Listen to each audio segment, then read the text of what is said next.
Bonjour et bienvenue dans cette nouvelle chronique des lois. Je suis très heureuse de vous retrouver après un long moment. J'ai donc eu le temps de vous préparer une chronique et j'espère qu'elle vous plaira. Le thème de cette émission, il me tient à cœur. Il s'agit des lois qui concernent les animaux. J'ai pas toujours eu des animaux de compagnie, mais depuis que j'en ai, je suis devenue un peu gaga, je crois. Bon, assez parlé de moi, je vous réserve des lois très intéressantes sur les animaux, pas toujours domestiques, attention. La première loi que je vais aborder aujourd'hui, elle nous vient de l'État d'Alaska, aux États-Unis. Elle n'a aucun sens. Et elle aurait très bien pu être mise dans ma dernière chronique. Je vais arrêter de me répéter et vous raconter l'intitulé un peu fou de cette loi. Vous avez le droit de tuer un ours, mais vous avez l'interdiction formelle de le réveiller en le prenant en photo. C'est un peu un 2 en 1, cette interdiction, et franchement, elle vaut le détour. Bon, j'avoue être très inspirée. Avoir le droit de tuer un ours, c'est déjà perturbant. Je suis pas sûre que l'ours soit l'équivalent d'un bœuf ou du poulet en Europe, mais passons. La politique en Alaska doit être un peu différente. Selon moi, c'est pas vraiment une excuse ou une justification plus acceptable, mais bon, analyser, c'est aussi prendre en compte le contexte des lois qui sont concernées. Non, la partie la plus intéressante de cette loi, c'est la deuxième. Vous n'avez pas le droit de réveiller un ours en le prenant en photo. Ça, c'est vraiment frappé comme interdiction. C'est hyper précis aussi. Déjà, qui va s'approcher d'un ours assez près pour que le bruit de l'appareil photo le réveille. Après, je peux comprendre que l'on veuille prendre un ours en photo. C'est super mignon un ours, je le conçois, ça peut être vraiment intéressant à photographier. Personnellement, ça ne me viendrait pas vraiment à l'esprit, mais on fait avec.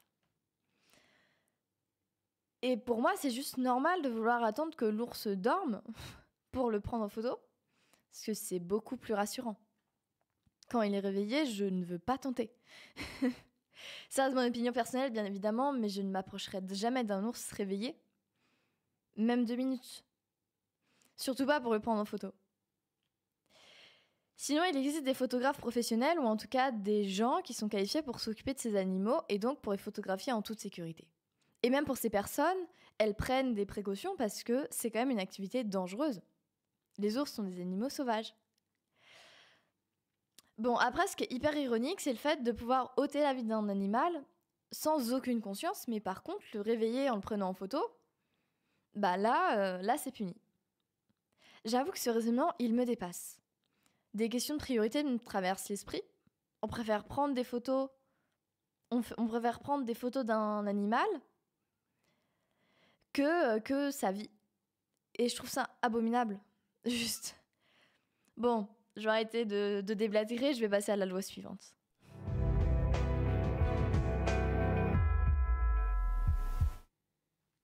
La seconde loi de cette émission, elle concerne encore une fois les États-Unis.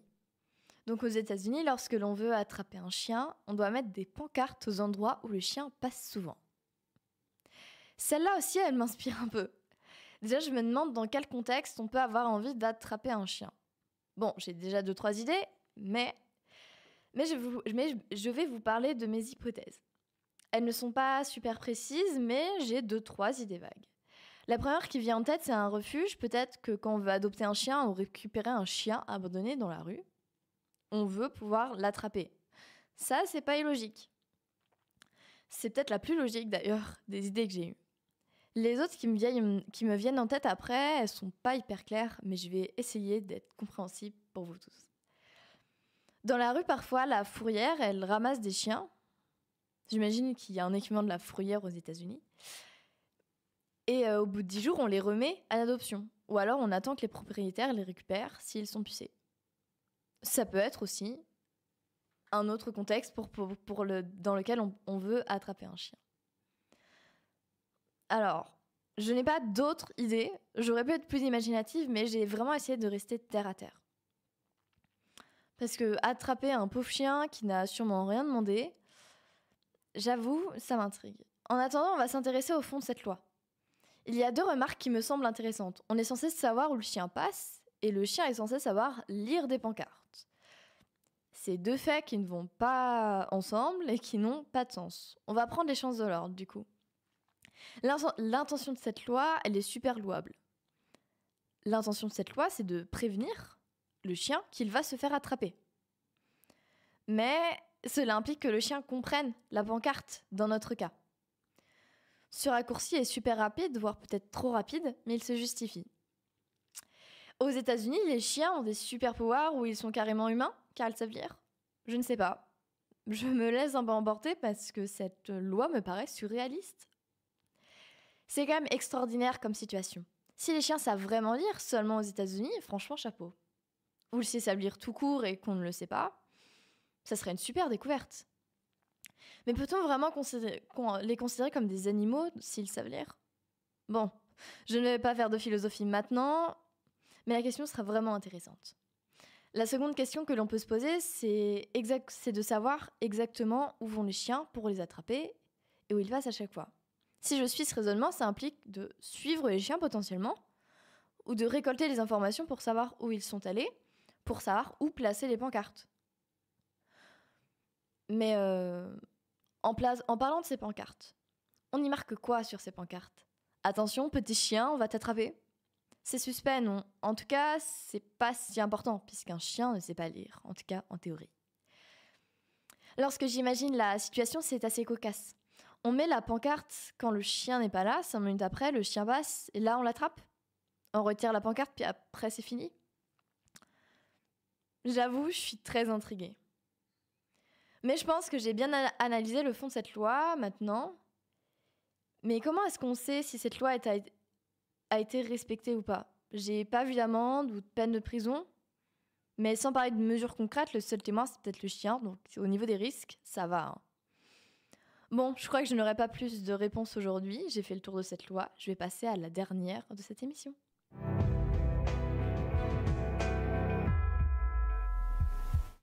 La dernière loi que je vais vous présenter aujourd'hui, c'est sur les chats.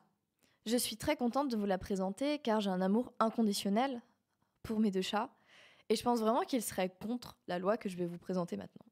Bon, je vais arrêter le suspense et vous révéler son intitulé. En Australie, les chats ont un couvre-feu. Bon, cette loi commence pas bien. Je vois 2 problèmes. La justification de cette loi et son intitulé en lui-même. J'ai des chats, comme je l'ai dit, et je peux vous dire qu'ils sont pas forcément hyper futés. Alors, je suis pas sûre qu'ils comprennent ce que c'est qu'une loi, et encore plus qu'ils comprennent ce qu'elle implique, donc de ne plus ressortir à partir d'une certaine heure. C'est vraiment le nerf de la guerre, à quelle heure on doit laisser sortir les chats. Après, ils ne veulent plus rentrer, en tout cas c'est mon combat tous les jours. Bon, l'avantage c'est qu'on peut les acheter et les ramener grâce à des friandises ou du jambon, par exemple. Bon, je trouve ça un peu absurde, j'avoue. Les chats, ils ont beau avoir une certaine intelligence, je peux le concevoir. Mais cela implique que les chats aient la notion du temps qui passe et des horaires. J'avoue être un peu sceptique. Oui, les chats, ils ont une mémoire du temps. Par exemple, ils savent l'heure du repas, car ce sont des estomacs sur pattes.